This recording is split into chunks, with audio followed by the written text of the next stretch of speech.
Mega Man, you must go after him.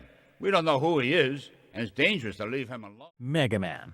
A blue robot shoots lemons at bad robots. So simple, then you start looking for more, and now you're staring at a 100-year gap and wondering where the heart of the series went. I'm talking about Dr. Thomas Light. He's the guy who started it all, and by the time we get to the X series, well, he's a ghost. Want to know what happened to him? Let's discuss in this video, and I'll tell you all about it. Let's begin. Who are you? It is I, Thomas Light. I created you, X. So, who exactly is Dr. Light? Before we can talk about where he went, I feel like we have to understand who the man was. Thomas Light was a visionary. In the story, he is often shown as a brilliant and idealistic scientist whose entire goal in life was to see humans and robots living together in peace, like the Santa Claus of the 20XX era.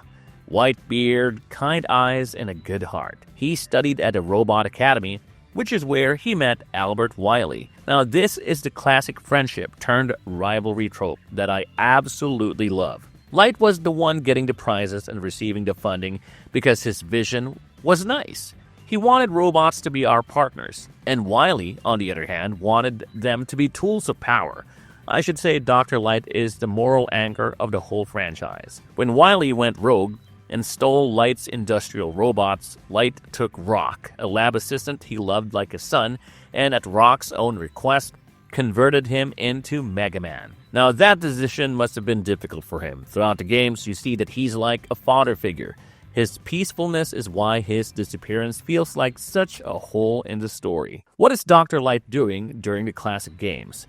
When I play the classic Mega Man titles from the NES game all the way up to Mega Man 11, Dr. Light is constant. He's the guy in the lab who's always there to fix your upgrades, give you a pep talk, or worry about you from behind a monitor. Across these games, he's very much alive and productive. In the early games, he's the one modifying Rock, creating support items like the magnet beam, and building the support crew we all love, Rush, Eddie, and Beat. You'll find it quite interesting that even as Wily's threats got more insane, Light's response was always, how can I help Rock stay safe, rather than how can I build a bigger nuke? In Mega Man 9, we saw him getting framed by Wily, and it's one of the few times that he's vulnerable, facing prison for crimes that his robots committed in Mega Man 11. The story goes back into his college days, showing that even back then, he was trying to protect robots from the physical and mental strain of the double gear system. Throughout this entire 20XX period, there's never a hint of him slowing down. There's no talk of retirement, no mention of failing health, and certainly no on-screen death. He's a kind mentor who's always there. This is what makes the jump to the next era so unfair for me. When does he create X, and why does that matter? This is where things get emotional. Near the very end of his life, likely in the late 20XX era, Dr. Light realizes that the current generation of robots has a limit. Yes, including Mega Man. They are bound by their programming. To achieve his dream of human-robot coexistence, he needed a robot who could think, feel, and make its own decisions. So he created X. X was Light's magnum opus, but he was also a huge risk. A robot with total free will could be the greatest hero or the worst villain. Because Light was getting older and knew he wouldn't be around to mentor X, he sealed him in a diagnostic capsule. It was designed to run a battery of ethical tests and internal simulations for at least 30 years to ensure X would be a good soul.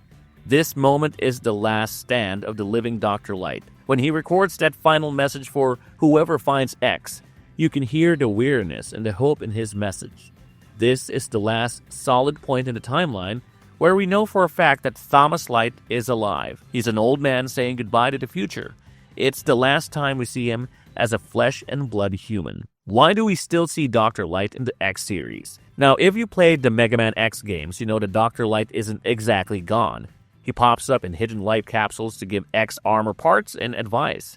It's always a highlight for me when I stumble across one, but, and this is a big but, is that really him? The story is pretty clear that they are highly advanced holographic projectors or AI interfaces that Light set up and scattered across the world before he passed away. They aren't even live calls from a secret bunker. Whenever Dr. Light's image appears, it's a pre-recorded program designed to recognize X and provide the tools he needs to survive the Maverick Wars. You find it a little weird too, don't you?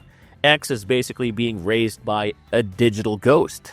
And, well, these capsules show us Light's image, and in some games the AI even seems to react to current events, which has led some of us to wonder just how much of his consciousness he's left behind. Hey, calm down. They are proof of his foresight, not proof that he's hiding in a basement somewhere in 21XX. What do the games actually tell us about his faith? Here is the truth. No mainline Mega Man game has ever shown us Dr. Light's death. There is no funeral or a gravestone, and we never get a death scene. However, by the time Dr. Kane finds X's pod in the year 21XX, Thomas Light is treated as a legend from an old age. When Kane explores the ruins of Light's laboratory, it's a dusty, ancient place. The games treat Light as a historical figure, or should I say the great ancestor of modern robotics. The safest canon takeaway is that he lived a long life and full life into the late 20XX era, finished X, and then died of natural causes sometime during the 100-year gap between the series. I'd like to believe this. I mean, come on, he was a nice old man. He deserves a normal death. His lab fell into ruin, his other creations like the original Mega Man and Roll vanished from the record, and only his final project remained. It's a bit sad, isn't it? He died without seeing his dream of peace. What do fans think really happened to him? Since Capcom hasn't given us a definitive end, the fan community has stepped in with some wild theories. And like Anakin Skywalker famously said, this is where the fun begins. The most common theory, and the one I personally like, is that he simply died of old age. He was already old in Mega Man 1, and by the time he's building X, he must be in his late 80s or 90s. It's natural, and it gives his life a sense of completion. Then there are the darker theories. Some fans point to the creation of Zero by Dr. Wily. There's a long-standing cataclysmic theory that suggests Zero woke up early, went maverick, and destroyed everyone, including Dr. Light. I got chills. Well, there's no official confirmation. The fact that the original Mega Man is nowhere to be found in the X series makes people wonder. Then you have the more sci-fi takes. Some people believe Dr. Light uploaded his consciousness into the network. This would explain why the hologram in the X game seems to be able to hold conversations and reacts to X's growth. Was he a cyber elf before that was even a thing? Of course, these are all just community speculations. Capcom has kept it vague on purpose, likely because the mystery is more powerful than any answer they could give us. So, at the end of the day, what happened to Dr. Light isn't as important as what he left behind. He's the man who thought of a better world and gave us the means to build it. How about you guys? What do you guys think? What's your take on what happened to Dr. Light? Is he still out there? Let me know your thoughts in the comment section down below. This is your fellow Blue Bomber lover, John of Marvelous Gamers. I'll see you on the next video.